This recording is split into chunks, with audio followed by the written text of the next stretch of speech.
నా పెద్ద కుమారుడు, ఈయన పేరు విజయ్ సందేశ్. నేను గర్భంతో ఉన్నప్పుడు 7 మంత్స్ అప్పుడు నాకు హెవీ బ్లీడింగ్ అయిండే.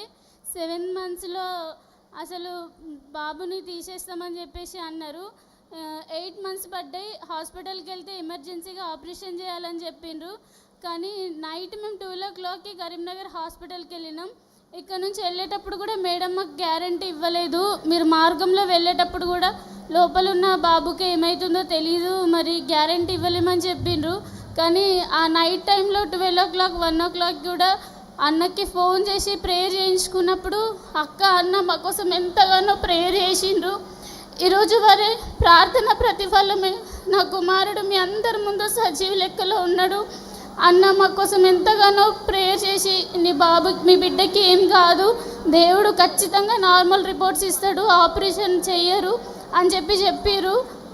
8 months తర్వాత 2 months కూడా అసలు బ్లీడింగ్ అనేది నాకు కాలేదు. నిండుగా 9 నెలలు మోసే కృపను దేవుడు ఇచ్చిండు. ఇంత గొప్ప కార్యాన్ని అన్న వాళ్ళ ద్వారా దేవుడు నా జీవితంలో జరిగించినందుకు ఆ దేవాది దేవునికి నా నిండు వందనాలు తెలియజేస్తున్నాను.